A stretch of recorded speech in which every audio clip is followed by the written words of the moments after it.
अस्सलाम वालेकुम, I am dental surgeon doctor Kiran Naseeb. आज मैं बहुत इंपॉर्टेंट टॉपिक के बारे में आपके साथ डिस्कस करना चाहती हूँ, जो कि है ज़िरकोनिया। ज़िरकोनिया के दांत आपने लगवा लिए और वो टूट गए, तो ज़िरकोनिया क्यों टूटता है? देखिए, नंबर वन, आपको ये पता होना चाहिए कि ज़िरकोनिया की स्ट्रेंथ बहुत ज़्यादा है, लेकिन कुछ केसेस ऐसे हैं जिसमें हम ज़िरकोनिया रिकमेंड नहीं कर सकते, क्योंकि उन केसेस में चाहे ज़िरकोनिया की स्ट्रेंथ बहुत ज़्यादा है लेकिन ज़िरकोनिया टूट जाता है। नंबर वन, तो आपको ये पता होना चाहिए ज़िरकोनिया में डिफरेंट टाइप्स हैं कि हम डिफरेंट एरियाज़ के लिहाज से हम ज़िरकोनिया को सिलेक्ट करते हैं। नंबर वन, तो एक सिंगल ब्लॉक में हम ज़िरकोनिया को जो प्योर स्ट्रेंथ वाइज है हम यूज़ करते हैं। उसमें हम फिर अगर हमें कोई एस्थेटिक जोन होता है तो हम डिसाइड करते हैं कि हमने मल्टी लेयर ज़िरकोनिया देना है या नहीं देना है। उसमें फिर हम ज़िरकोनिया के ऊपर कोटिंग करते हैं अपने लिहाज से, तो उसमें थोड़ी सी ज़िरकोनिया की स्ट्रेंथ कम हो जाती है। तो देखिए, अब जो चीज़ आती है कि बैक एरिया में, जब हम फ्रंट एरिया में तो आप इजीली एस्थेटिक जोन में आप आराम से ज़िरकोनिया ले सकते हैं, वो टूटता भी नहीं है। चाहे आप उसको सिंगल लेयर में लें, चाहे आप उसको मल्टी लेयर में लें, ज़िरकोनिया आपको बहुत अच्छा स्टैंड करता है, एस्थेटिक बहुत अच्छी लुक देता है और लॉन्ग लास्टिंग चलता है। लेकिन अगर आप बैक जो पोस्टीरियर जोन है उसमें टीथ में अगर आप ज़िरकोनिया ले रहे हैं, तो किस किस केसेस में ज़िरकोनिया सक्सेस की तरफ जाएगा और किस किस केसेस में ज़िरकोनिया टूट जाता है। देखिए, ये बहुत ज़रूरी है केस सिलेक्शन। जब आपके पास पेशेंट आ रहा है तो एक थोड़ी हिस्ट्री लेना बहुत ज़रूरी है। कुछ केसेस में पेशेंट जो है वो रात को क्लिंचिंग करता है बहुत ज़्यादा, वो अपने दांतों को फुल टाइट करके सोता है, उनको भी नहीं पता होता है। इस केस में ज़िरकोनिया 100% टूटेगा। आप इस केस में, ये पेशेंट आपकी ज़िरकोनिया का केस नहीं है।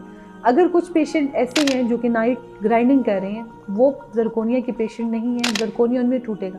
देखिए, इस केस में अगर एक डॉक्टर देता है तो ये फिर उसके लिए एक परेशानी की बात बन जाएगी, क्योंकि ज़िरकोनिया टूटेगा, पेशेंट जो है वो कंप्लेन करेगा, तो डॉक्टर डिस्टर्ब हो जाते हैं कि क्यों टूटा है।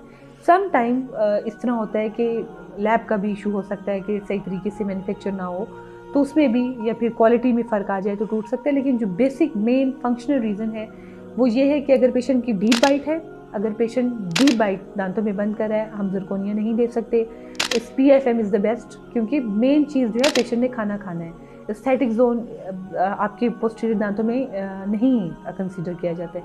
नंबर टू ये है कि पेशेंट बहुत ज़्यादा स्ट्रेस लेता है, हर वक्त अपने मुंह को क्लिंच करके रखता है, चाहे वो दिन है रात है। उस केस में वो ज़िरकोनिया का पेशेंट नहीं है, ज़िरकोनिया के केस आप उसको नहीं दे सकते। नंबर थ्री ये है कि पेशेंट रात को सोते हुए नाइट ग्राइंडिंग कर रहा है या फिर बहुत ज़ोर से अपने दांतों को दबा के बंद करता है, तो इस केसेस में भी आप पेशेंट को नहीं दे सकते। इनको पैरा फंक्शनल हैबिट्स कहते हैं। पेशेंट को खुद भी नहीं पता होता कि वो इतना स्ट्रेसफुली अपने दांतों को बंद कर रहा है, तो इन हैबिट्स में आपने पेशेंट को ज़िरकोनिया नहीं रेफर करना। उसके बाद जो चीज़ें, अगर पेशेंट में ये चीज़ नहीं है, हेल्दी है, उसकी वर्टिकल लेंथ जो है वो भी, हाइट भी बहुत अच्छी है, वर्टिकल हाइट भी उसकी जो ओपनिंग की है वो बहुत अच्छी है, उसकी भी डीप बाइट भी नहीं है, कोई पैराफंक्शनल हैबिट भी नहीं है, उसके बावजूद ज़िरकोनिया टूट रहा है, तो फिर आपने अपने क्राउन की प्रेप को देखना है कि आपने वेदर के ज़िरकोनिया को अपने दांत को इस तरह रेडी भी किया है कि ज़िरकोनिया कितनी थिकनेस आई है जो कि आपके स्ट्रक्चर के लिए, दांत के लिए ज़रूरी है, उस फोर्सेस को बेयर करने के लिए ज़रूरी है, या आपने इतनी कम प्रेप की है क्लूजर एरिया में कि जब भी कॉन्टैक्ट में आ रहा है ज़िरकोनिया इतना पतला है कि टूट रहा है। तो ज़िरकोनिया की एटलीस्ट जो है 0.5 mm से 0.02 से 0.5 mm की थिकनेस आपके ओक्लूजल में होनी चाहिए, ताकि पेशेंट जो है जब बाइट करे तो इतनी उसकी थिकनेस हो कि आराम से बाइट कर सके और वो टूटे नहीं। अगर आप इससे कम करेंगे तो 100% जो है ना, आपका जो दांत है वो टूटेगा।